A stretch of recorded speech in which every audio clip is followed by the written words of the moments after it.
Welcome to Selling Your Home 101. Thanks for joining me.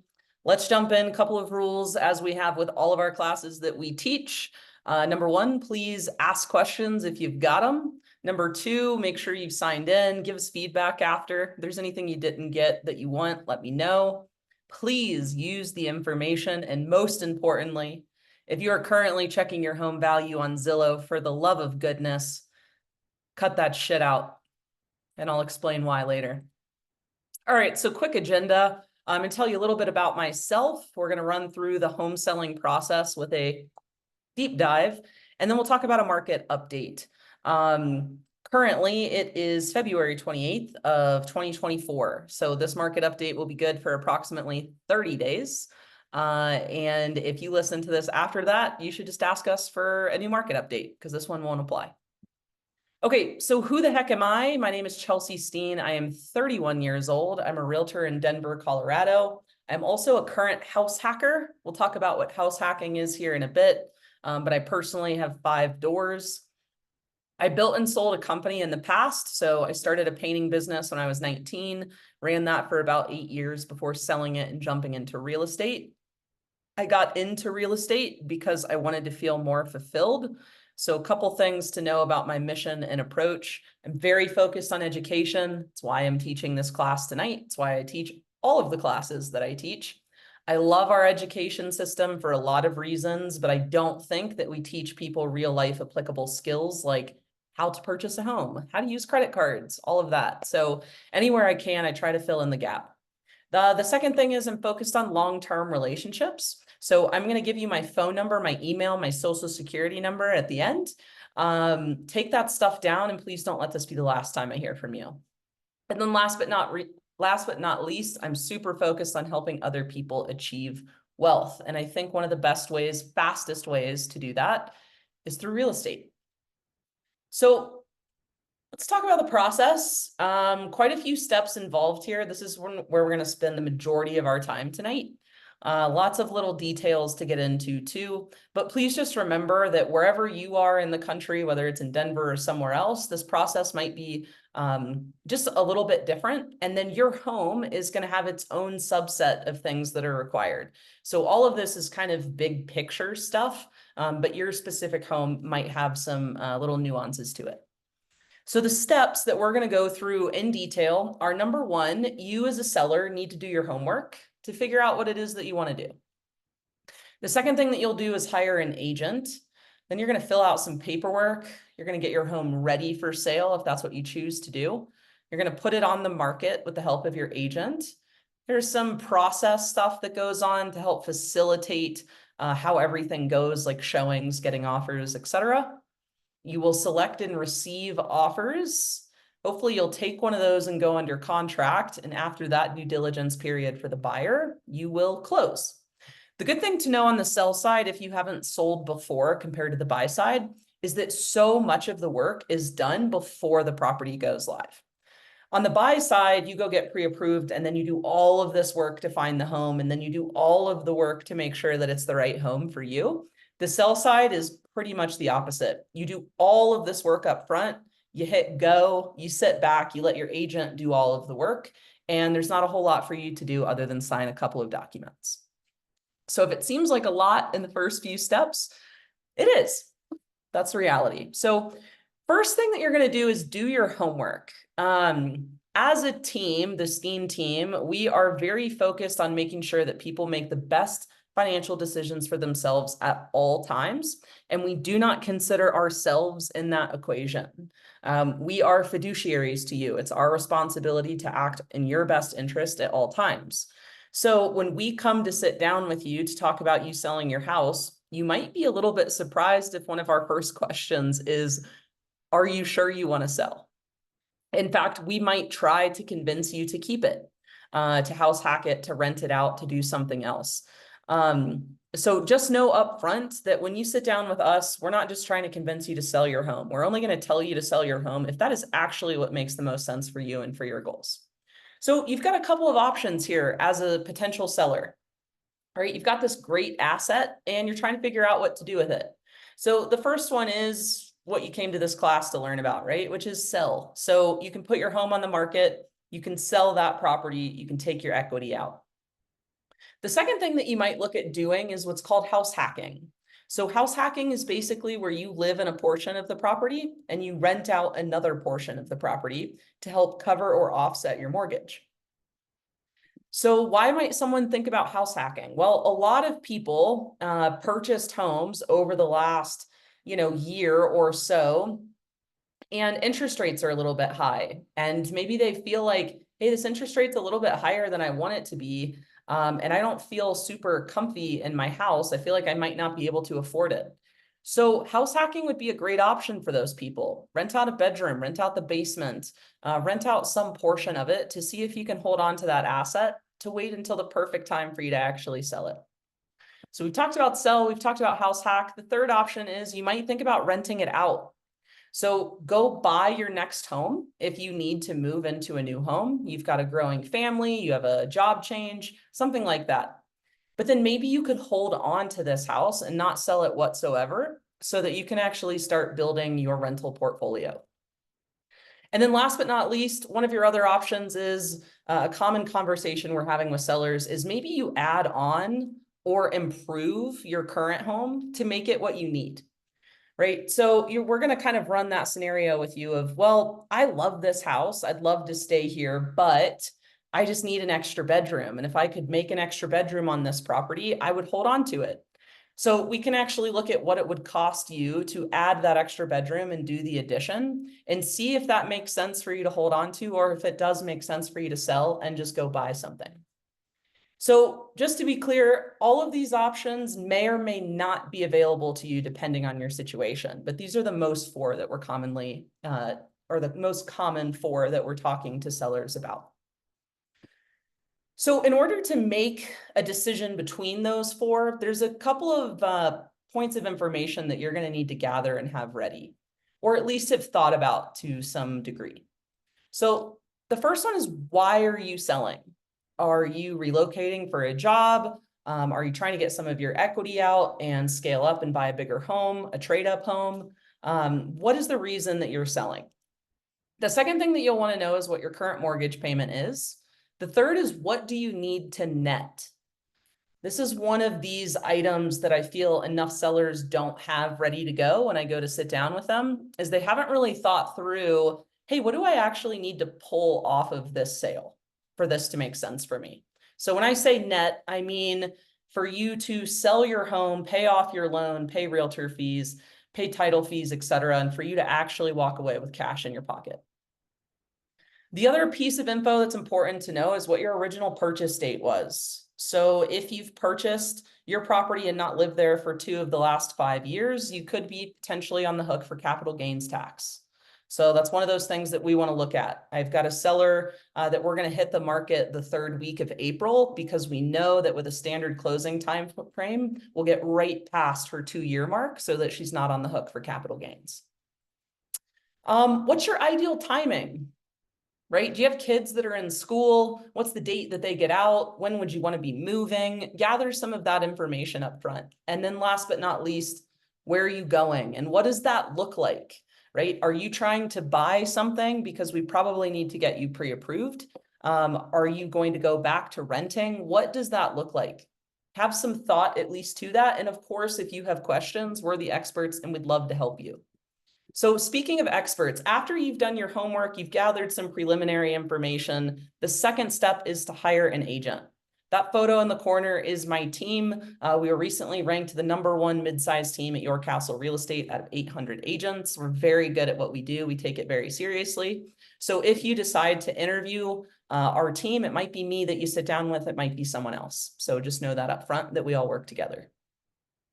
So you'll have me or one of my team members over when you're thinking about hiring an agent.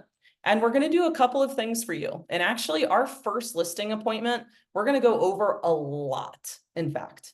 That's where actually the majority of the work gets done, or at least starts to get done. So first things first, we're going to fill in the information gaps. So if you had some questions on some of those items that I listed before, we can help you figure that stuff out. The second, of course, is answer any questions or concerns that you have. The third is to create a strategy that's specific to you and your situation. Every selling situation I have operated in is different to some degree. Sometimes people are living in the home and they're going to be moving out of state, but they don't want to take all their furniture with them. So we talk about what it would look like for them to keep it there and us use it as staging. Or are they going to be living in the property? Because then we need to talk about how showings are going to operate. So whatever your situation is, we'll make a strategy that's specific to you. We'll then craft an outline and plan so that you can proceed with whatever decision you make. Again, as I mentioned before, we're not going to talk you into selling. If anything, we'll love to talk you into holding on to that property because we know that it could be a cash flowing asset for you. Okay, so the second part of our conversation is going to be a little bit more active when we're at your home. You're going to give me a tour of the house. The less you say during that tour, the better. What I love to do is walk around and see your property as if I'm a potential buyer without any of your influence. I walk into properties every single day, right? We're probably looking at anywhere from 15 to 25 properties a week. So let me go in and experience it as a buyer so that I can give you some information that doesn't have your bias on it. So we're going to walk around the house. After I've done that, I've taken that in through my lens. Then you get to tell me all of the fun projects that you've done on the property, questions you have about things you're contemplating doing, all of that. The next thing that we're going to talk about is where are you going and what does that look like? So on the buy side, when you first purchased this property for yourself, it was really easy. You're buying a home and you're moving into that home and that's it, right? We had a lease that we needed to consider of how do we line those dates up, but otherwise it wasn't too complex. When you're going and selling a property, you're going to offload that asset, but then you need to go live somewhere. And so there's much more of a dance here that needs to get done. So we want to know what that looks like up front so that if there's work we can do up front to make that seamless for you, then all the better. So the kind of three that we run into the most often is that people are moving out of state. I don't know why you'd leave Colorado, but if you were, that's fine. So you're moving out of state and maybe you're going to move to Ohio as an example. It is so important to us that you are working with a badass real estate agent. We know that there are a lot of agents out there that aren't awesome at what they do. So we have agents in almost every major metro across the United States that we would love to pair you with to make sure that you get great service. So if you're going to be going somewhere out of state, we'll ask if you have an agent there already. If not, we'd love to pair you with one so we know you're in good hands. The second is, are you going to buy and then sell? This is everybody's dream, but this isn't always possible. Right? Because what you want to do is have your cake and eat it too. You want to go find your next property, buy it, move into it, know that that's all good to go, and then turn around and sell your property for top dollar. The tough part about that is that you need to qualify for 2 mortgages in order for that to happen. You need to qualify for the home you're going to go buy, and you need to qualify for the home that you currently own. So even though that's everyone's dream, unfortunately, it's not always realistic. Which then gets us to the last option that we run into often, which is you're going to sell and then you need to turn around and go buy. So a couple considerations with that is we want that buy process to be as fast as possible. We don't want to be, kind of putzing around after you've sold your home because we know that you need somewhere to go live and we have a limited amount of time to make that happen. So what we'll actually do in those situations is we'll take you out for a discovery day. That's one thing that's unique to our team. So we'll take you and go look at 4 or 5 properties in different parts of town or different types of properties, whatever it is that you're contemplating, so that we can help you narrow that funnel down and we can actually identify what the right property looks like for you before it's time for you to actually purchase. So we've done so much of that preliminary work. Of course, you're going to get pre-approved in that process. We'll set up a search for you. We'll send you agency docs. We'll do all of the legwork that we can so that as soon as your property is under contract, we can start the buy process for you. The other thing for you to know, if you're a first-time seller attending this class, is that when you close, when you sell your home, that doesn't necessarily mean that you have to leave. So we have something in Colorado called a post-closing occupancy agreement. And what that means is you basically, as a seller, lease the property back from the buyer. Meaning you put your home on the market, a buyer comes and goes under contract with you. Let's say it's a 30-day close. The property closes, you get your money, they get the keys to the property, but you are now a renter and they are your landlord. And there's a lease agreement, which is that post-closing occupancy agreement. The longest that that post-closing occupancy agreement can be if you have a loan is 60 days. So in an ideal world, if you're thinking about selling and then you need to turn around and buy, we would opt to have a longer closing potentially, or we might do a really short close depending on your situation. And then we would try to get a 30 to 60 day post-closing occupancy agreement where you can stay in your property for free. You don't have to move, so that we have enough time to find you a property, get under contract, and close on it. So once we've kind of talked about your situation, what's important to you, we're going to run you through each one of these options, and we're going to give you some information that's critical for you to make the best decision for yourself. So if you're considering renting the property out, meaning you go buy something, you hold on to it as a rental, you rent it out, you need to know what you're going to be able to get in rental income to offset that mortgage to make sure that that's a good thing for you. Or if you're thinking about staying in the property and you just need to get some of the financial burden off your shoulders, so you're going to rent out a bedroom or rent out the basement, great. You still need to know what you can get in rental income for those rooms or for that basement. So in either of those cases, this is a free service we provide. We will do a rent analysis for you, and I'll show you in a minute what that looks like. The next option that you might consider is, I want to improve this in order to stay. Lovely. My background is actually in construction. My team is absolutely phenomenal now that they have been trained by me as well, that we are very good at telling you what things cost.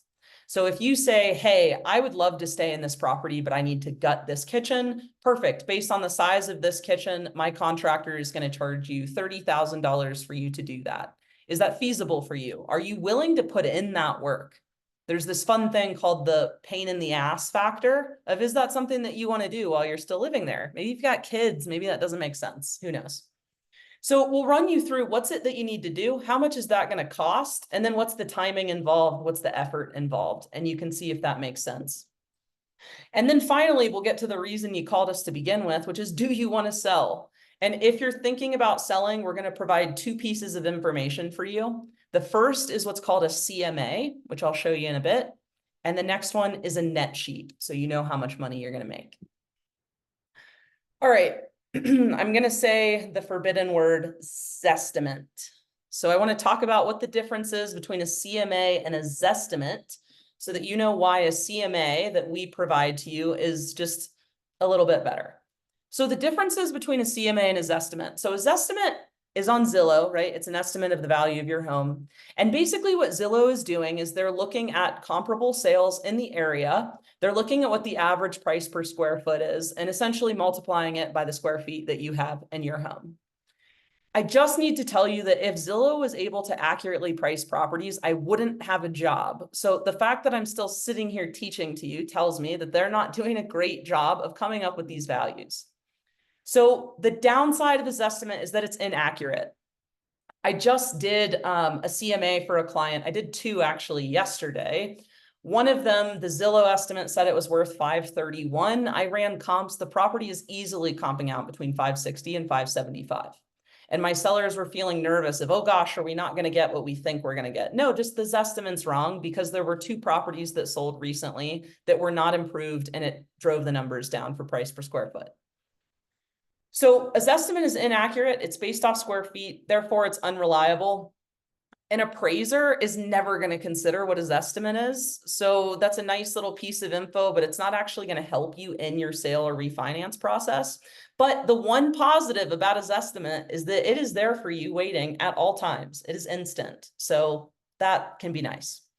A CMA, on the other hand, and let me just describe what exactly a CMA is. A CMA stands for a comparative market analysis. So there's actually an analysis done here.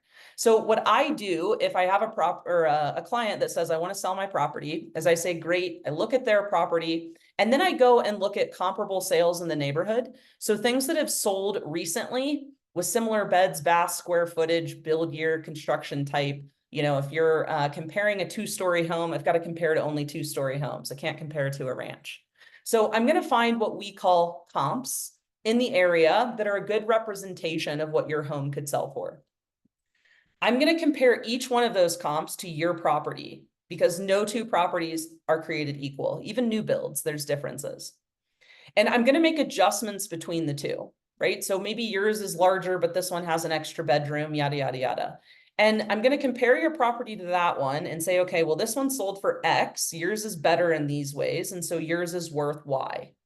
And I'm going to do that generally about 5 times. So with 5 different properties, and I'm going to see what's the median, what's the average, and what do I believe this information is telling us? What do I believe your home will sell for?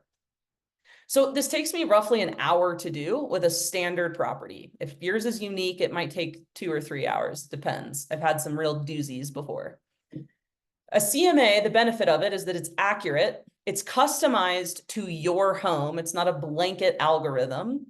It's reliable as a result. It can support your value with an appraiser. I will actually make this nice and pretty and hand it to the appraiser that comes out for the buyer. And I'll meet with them and tell them that your property is the best thing since sliced bread. And here's why you should give us this value on the home. The only downside of a CMA is it takes longer, right? It takes me an hour. Also, I'm not available all the time. If you hit me up at midnight, I'm asleep. If you hit me up at 9 p.m., I'm probably out drinking. Who knows? So if you want a CMA, you got to hit me up during the day. I'll let you know when I'm going to get back to you. And then it'll take me about an hour to do. And here's the difference of what it looks like. This is one that I did a few months ago. The CMA value that I was getting for my client was roughly 640 to 650K. Their property was there on the left, and I was comparing it to the properties on the right as well as more. So just so you can kind of see the level of information that you get in this case. Versus a Zillow estimate. So I just said the property is worth 640 to 650. The Zestimate on this one was 595. So it was under by about 40 something K. All right, let's talk about a net sheet. Selling a home is not free. I'm sorry. I wish that it was, but it isn't. So when I give you this range of what your home is worth, I'm going to usually give you like a $15,000 to $20,000 range on a single family home. On a condo, I'll probably get within $5,000. So it just depends. But let's say a single family home, and I tell you that it's worth between 625 and 645. As you can see at the top of each of these columns, there is a sale price number. So I've got 625, 635, 645, right? And I want to do increments that make sense from a math perspective so that you can do easy math of, well, what if I got 655? So you can kind of make adjustments. And then underneath of it, I list out all of the fees associated with you selling.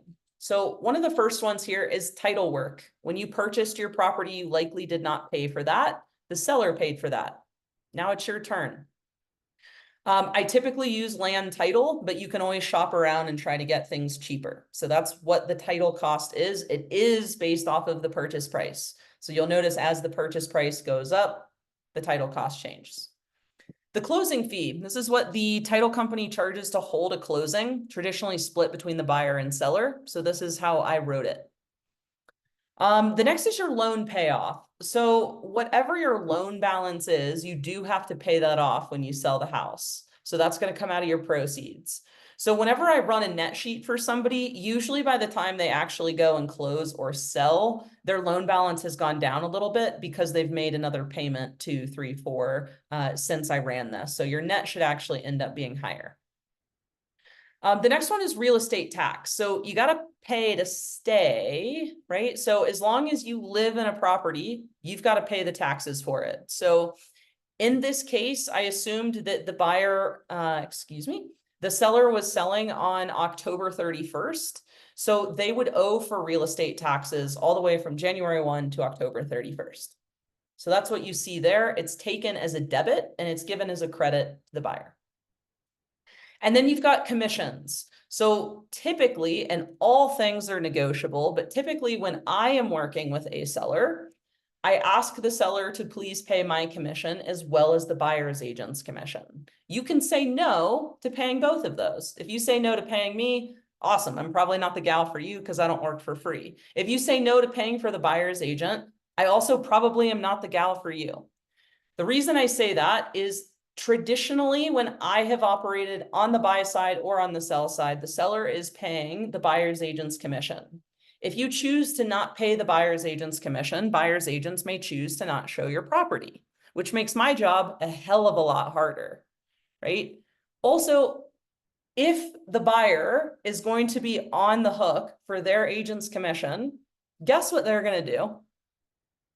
They're just going to offer you less. Yeah, so why not just include it? Everybody's happy, life is good. They're already taking out the cost of a loan.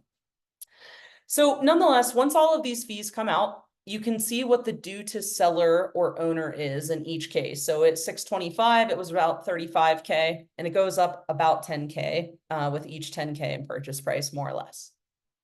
So that's what a net sheet is. So after that, you'll know exactly what your home should sell for or appraise for, and you'll have a net sheet that'll show you what you would walk away with so that you can make a good decision. The other one that will run for you if you're thinking about moving out of the property and renting it out is a rent analysis. So we'll actually look at rental comps, run an analysis for you, and then give you some advice on, hey, this is what you could rent it out for. If you left it furnished, this is what you could rent it out for. Everyone on my team is also a real estate investor, so this is something that we know very well. And then the last part of hiring an agent is if you are finally, after all of that information, still leaning towards selling, we're going to give you a recommended repairs and preparation list. So when we walk around that property with you, we'll be like, yo, you got to paint everything white. If that's the case, that's not always the case. You need to get the carpets cleaned. Actually, you need to replace the carpet in these two areas. Hey, listen, for 2K, you can throw down LVP in this kitchen and get a heck of a lot more money than that linoleum, right? So we'll give you a whole list of repairs and a preparation list. We have contractors for just about anything that you'll need to do. So we'll give you our people to make it easy. And then once we figured out how much prep you need to do and what your ideal kind of sale date is, et cetera, we'll get a timeline together. We'll talk about the marketing plan and strategy, which we'll go into here in a bit. You will select your agent. Obviously, you're choosing us, so there's not a whole lot to do there. And then last but not least, you'll contact your CPA if you've owned the home for less than 2 years, just to make sure you're not going to be on the hook for capital gains. Easy peasy lemon squeezy. You've done your homework. You've chosen an agent. You've got a plan together. So now it's time to do some paperwork. A couple documents you've got to fill out. The first is an agency agreement. What is an agency agreement? An agency agreement is an exclusivity agreement. Doesn't mean you have to sell your house. It just means if you do, within the time frame listed on that agreement, that I'm the agent that you're working with. I like to be monogamous with my clients. Okay, so some things that you're going to need to know to put in that listing agreement. Number one is, what's the list price?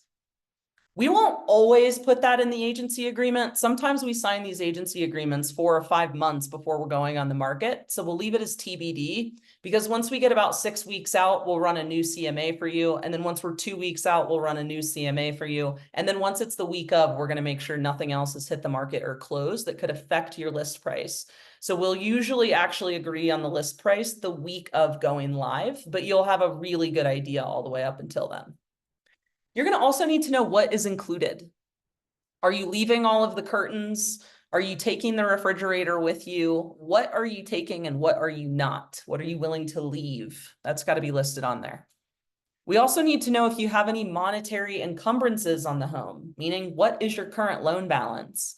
This also means that if you have solar panels, and I hope that you don't, but if you do, we need to know if you've got a loan balance on those guys too. Or is it a lease? And how does that all function? We're going to need to know the earnest money amount that you want. Typically, we'll ask for 15 or 5 to 15 grand from the buyer.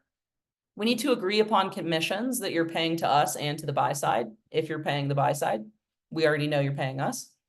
And then the other one is HOA information. So if you've got a property that you're trying to sell and there's an HOA involved, we need to know what are the monthly dues. Are there any upcoming special assessments?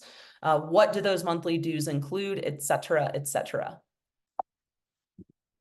Once you've got that agency agreement filled out, you're going to fill out every seller's worst nightmare, which is the seller's property disclosure form. In Colorado, this is required.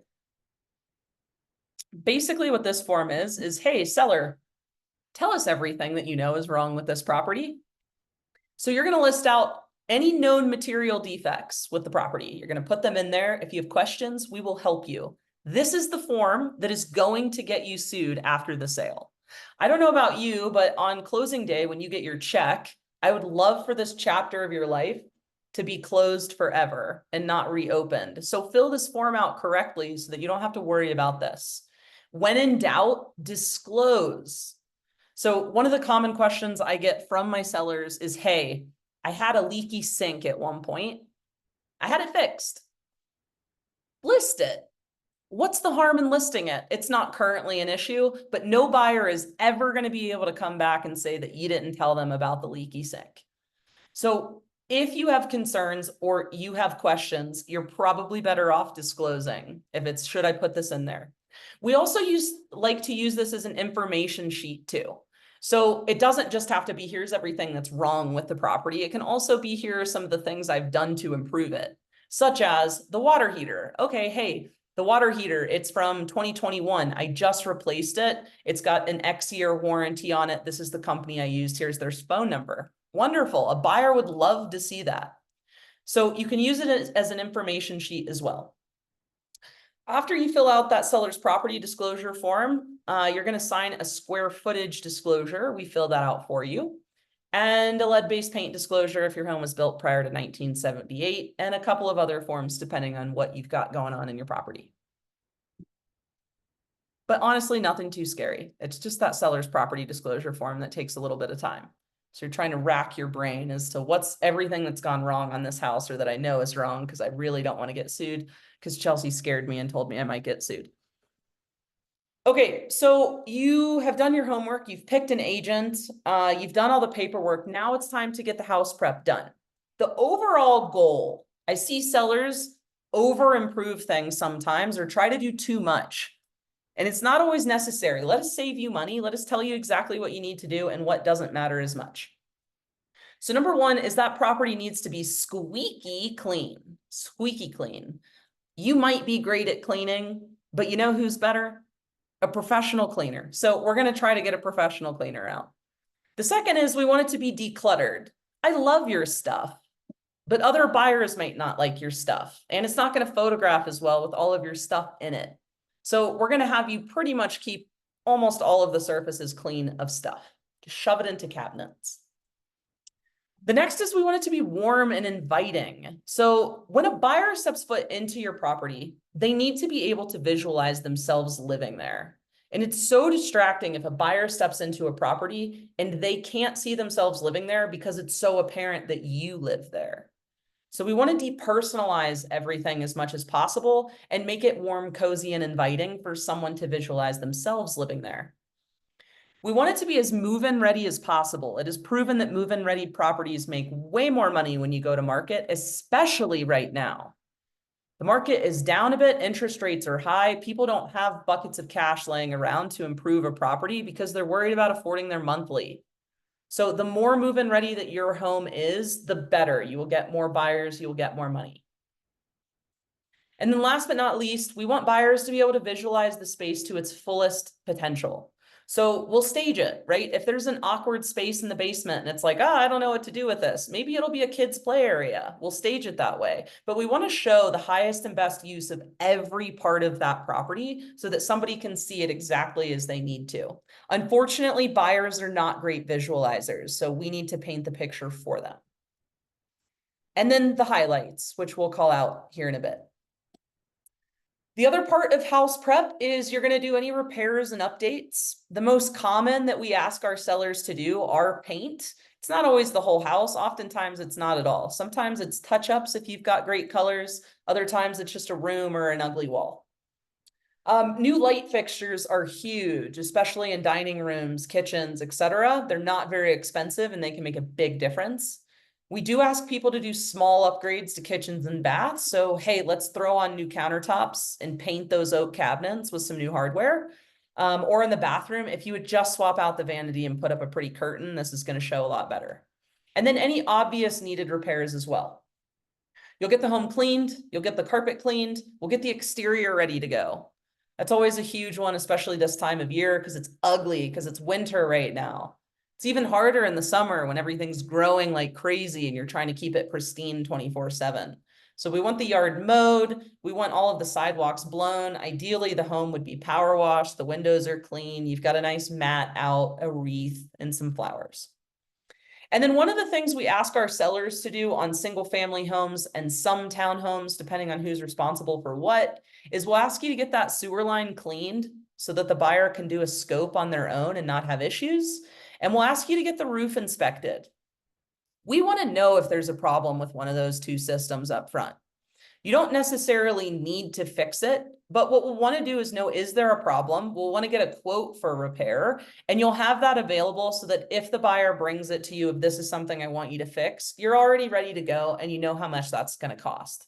Roof, sewer, foundation, 3 most expensive things to fix on a house. I don't want a nasty surprise popping up and cutting into your bottom line. So we'll take a look at the foundation when we're looking at the property and tell you if we see something that's messed up. Otherwise, we'll get the roof and the sewer inspected and cleaned and ready to go for the buyers. What items are worth it? I get this question all the time from sellers. What should I do? The things with the highest ROI are the following. A professional cleaning is actually the highest ROI. The second is getting the carpets cleaned. The third is having good sense. We'll actually do that one for you. And we'll give you our cleaner and carpet cleaner. Depending on your price point, we might be taking care of those things for you too. But the good sense, the scent we like to use because of some psychological studies that were done, is vanilla. We like vanilla. So we've got vanilla air fresheners that we're going to put all over your property. Outside of cleanliness, there's curb appeal. The things that get the highest ROI is a freshly painted or brand new front door, a new garage door, cleaning up your landscaping, and some simple decorations so the house does not look naked. In terms of remodeling, light kitchen updates, light bathroom updates. You don't necessarily want to go in and do a full gut job of a kitchen because you probably won't get all your money back depending on the situation. And the buyers might have wanted to have some input in that anyways. So depending on your house, we might recommend a full kitchen update, or it'll probably be more on the light side. If you've got carpet in areas that buyers like to see LVP more often, we're going to tell you that. LVP is not very expensive. Great thing to throw in, or if you've got linoleum. Finishing the basement may or may not be worth it. Usually it's not, but maybe it is in your case. The next, just kind of general, is update hardware, update light fixtures, paint refresh. It's kind of the big picture of what we're doing. Okay, so some of the pre-listing prep that we're going to take care of is staging.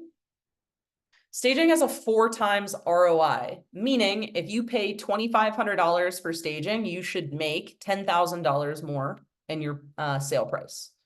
Absolutely worth it. And again, you're going to get more buyers interested in writing offers because buyers are terrible at visualizing. So we want to help them do that. The second is professional photography. We do not take photography on our iPhones, even though the cameras are decent. We have professional photographers that come out. They use wide angle lenses. They do floor plans. They do twilight photos. Sometimes we add drone photography and video. It just depends, but we do a lot on the photography side to market your property professionally. We're also going to create social media. What's lovely about our team is now you have 4 agents marketing your property on social media. So that's a pretty good gig. We're going to put a sign in the yard, duh. We're going to get your place listed on the MLS. We're going to get other marketing items prepared. So as an example, when we put that sign in the yard, there's a brochure box that we typically add, and we leave that thing stocked full of brochures. So any neighbor walking by that's nosy can pull that thing out, look at it, boom, they've got the info and they know who to call if they want to see it. We're going to get an open house scheduled. One thing you can also love about our team is that Kristen, Brandon, and Ash are amazing at open houses. I'm not so great at them, I'll be honest. So these guys will hold your property open on a Friday, Saturday, and Sunday, the first weekend that we go live. So you get 3 open houses in one weekend typically, which is amazing. And then we'll also get your listing set up. So we'll put in the air fresheners, we'll turn on all the lights, we'll put up feature cards. So we make these little cards that we hang all over the property that point out wonderful features of your home that a buyer might not be aware of when they're walking through.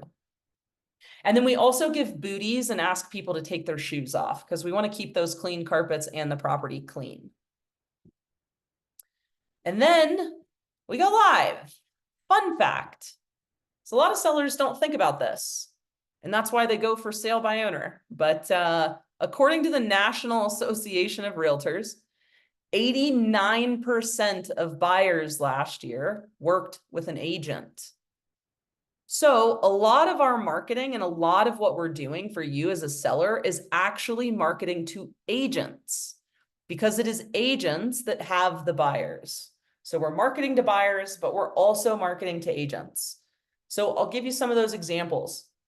So we're going to list the home on the MLS, which is where homes get listed for sale, but then we will check that box for syndication channels. So yes, it will show up on Zillow as long as you want it to, etc. We're going to do social media marketing. We're going to post on Instagram, Facebook, Google Business, and LinkedIn. We do email blasts to licensed agents. This is super fun. In the greater Denver area, the most common one I do is I send an email blast to 15,000 licensed agents, letting them know that your home just hit the market or is coming soon.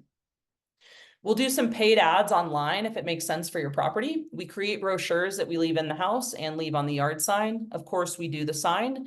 We put up feature cards to make sure that a buyer and, more importantly, their agent that doesn't know anything about houses knows what's going on with your house. We want to make sure that they can see your features. We're going to do a MailChimp blast to our database. My database alone is about 4,500 people. You start adding up all of the agents on our team, and you're getting marketed easily to 10 to 15,000 people with an email blast. Personal calls and texts to people that we think are a good fit in our network. We'd love to bring you a buyer. We're going to do an open house. And when we do that open house, we go door knock the neighborhood because your neighbors might have a friend or family that they want to live close to them. We're going to do another fun thing called reverse prospecting. So how this works is when a buyer working with another agent puts a favorite on your property or a light bulb is a maybe, we actually are able to see that. We will directly reach out to that agent and ask if they would like to schedule a showing for their client or tell them about an open house that they can send them to if they're not available. So we will actively go basically prospect to the buyers that we already know have some interest in your property. We're going to post in a bunch of Facebook groups. And then again, we've got a team. So you're getting 4 agents for the price of 1. All right, how does showings work? This is something that a lot of sellers don't think about.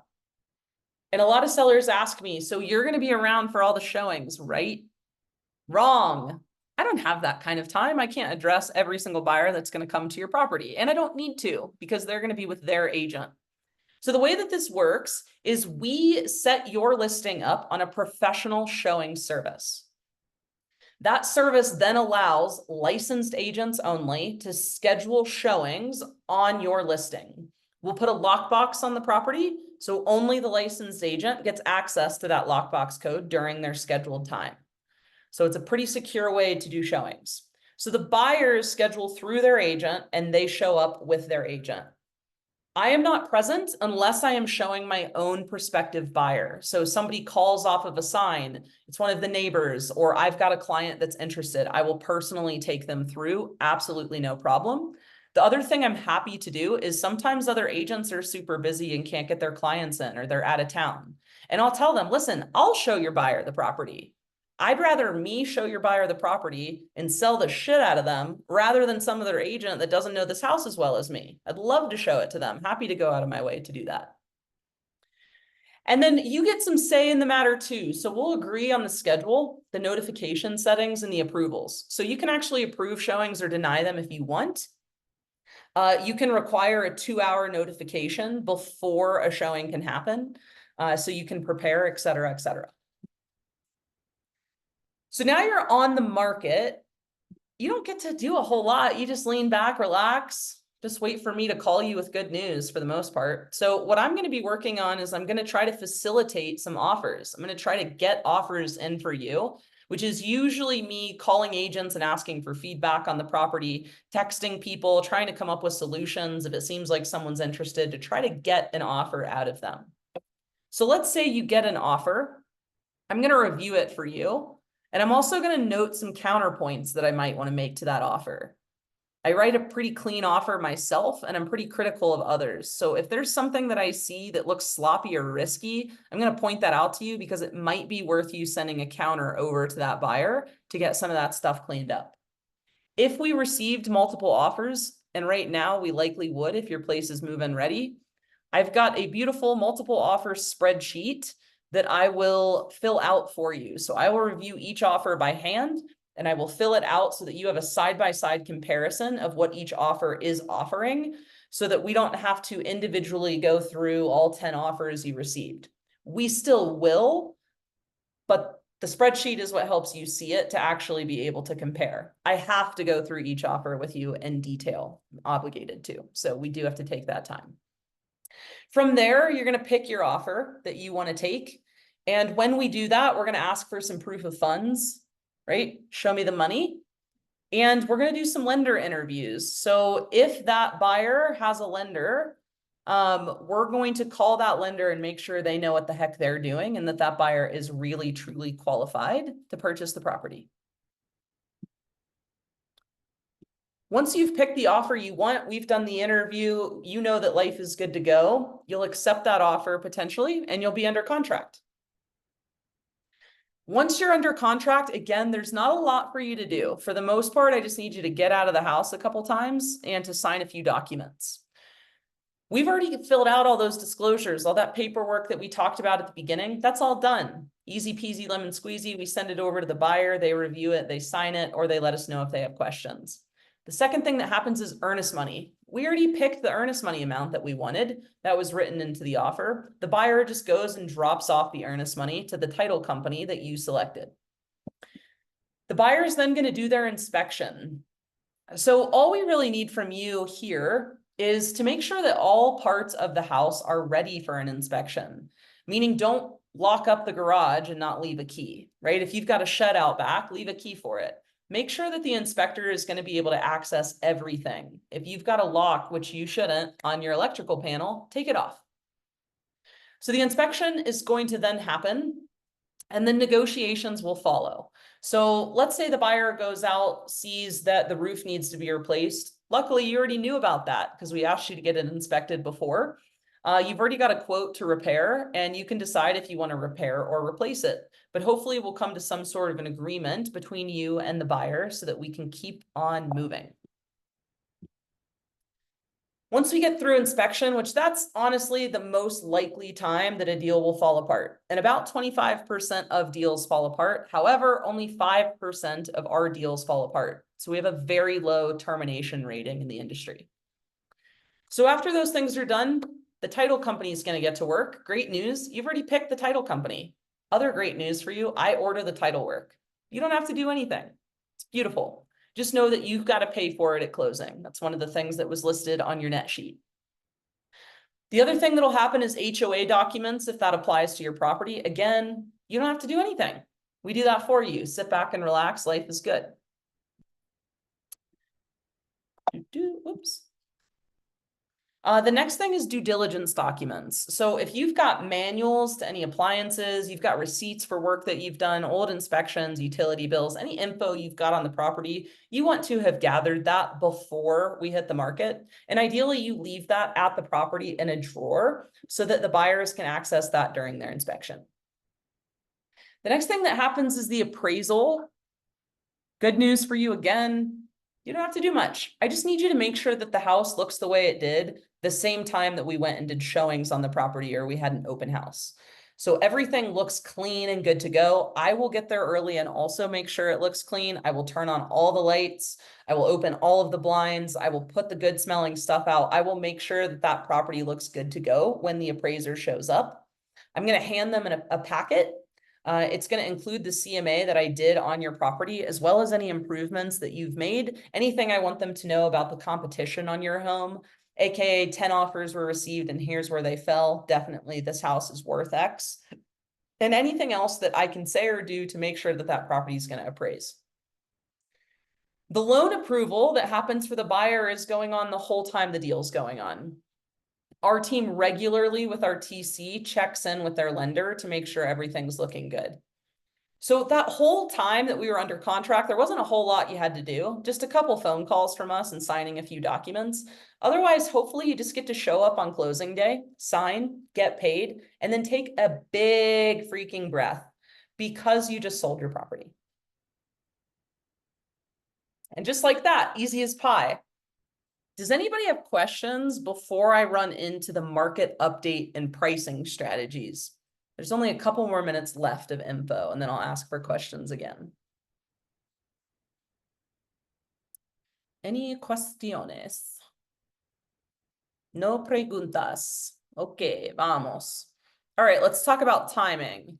When is the best time of year to sell? Typically the spring, and spring in Denver is not just April and May. It is February, March, April, and May. That's the best time of year. Why? Because usually demand is higher. And when I say demand, I mean there's more buyers out shopping. So when there's more buyers out shopping, that means that there's more people that may be interested in your home. Therefore, you may get more money or you may get more offers, which can lead to more money. Also, in a perfect world, we would hit the market sometime between March and May. Why? Because as soon as we get after the first of the year, usually the market starts to pick up in Denver. So what we want to have happen is we want properties to come on the market in January after things were slow over the winter and values weren't going up, right? Properties come on the market in January and February. They go under contract and they close by the time we put your home on the market, because guaranteed those homes sold for more than what I was comping the property out at based off of things that sold in November and December. So we actually want to allow like a little time for the market to heat up before you hit the market in a perfect world. Things typically slow down in the summer, counterintuitive to what a lot of people believe. And why do they slow down June to August? Well, there's a lot of people that don't want to move in the middle of the school year. So kiddos get out in May, and then people go put their homes on the market in June. So we see an increase in inventory, meaning homes available for sale. Simultaneously, our biggest buyer pool is the millennial generation. And what do we like to do when summer rolls around? We like to go to Red Rocks concerts and camping and do this and do that and travel. So simultaneously, summer hits and the buyer demand goes down. So there's more homes available for sale, fewer people shopping. This ends up being a slower time of year for you to sell. Things continue to slow down September and October. And then the most slow time of year, if we can avoid it at all costs, we will, which is please do not list your home for sale in November, December, or January if it is avoidable. Market update. This quote is from me. People ask me all the time, is it a good time to buy? Is it a good time to sell? In my opinion, it's always a good time to buy because I know that real estate is a great investment, but it's not always a good time to sell. So my belief is if you buy a property, as long as you hold on to it long enough until it makes sense to sell, it was probably a good purchase, depending on what you purchased. Hopefully we helped you when you bought, so we know it's a good purchase. But it is definitely not always a good time to sell. So right now, the current days on market, the median in Denver from January was 36 days on market. Things have slowed pretty dramatically since 2020 and 2021. But listen, we were going 90 miles an hour on the highway in 2020 and 2021. So now we're going the casual 65, which good news, that's the speed limit. So that's as fast as we should have been going the whole time. So things feel like they've slowed a lot relative to those 2 years, but actually from where I'm sitting, things are right where they're supposed to be.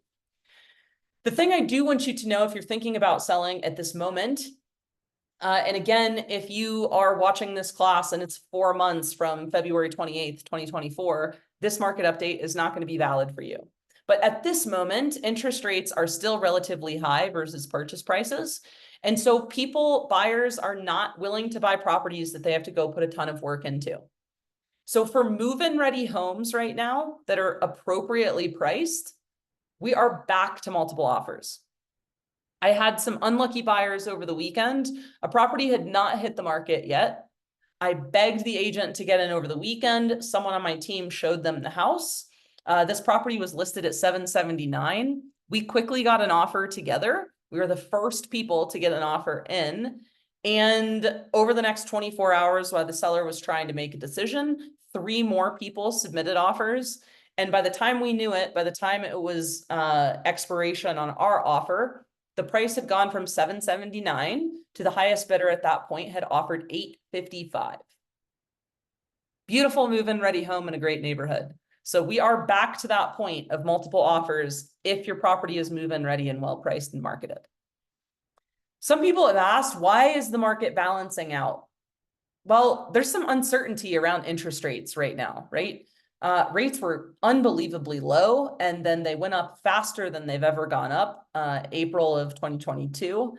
And then they've just been doing this fun little dance where they go down, they go up, they go down, they go up, up, up, up, they go down, they go up. So there's some uncertainty as to what's going to happen. People keep saying that they're going to come down, but no one has a crystal ball. So they really have not gotten a whole lot better. And because of that, people have these golden handcuffs. Golden handcuffs meaning that there are a bunch of sellers out there right now that would love to sell their home, but they got into these really low interest rates back in 2020 and 2021, whether they bought then or refinanced. And they're looking at it like, well, my home is worth $600,000 right now, and my payment's $2,000 a month. I really need a bigger house, so I need a house at $750. But if I go buy a house at $750 right now, my payment's going to be $4,000 a month.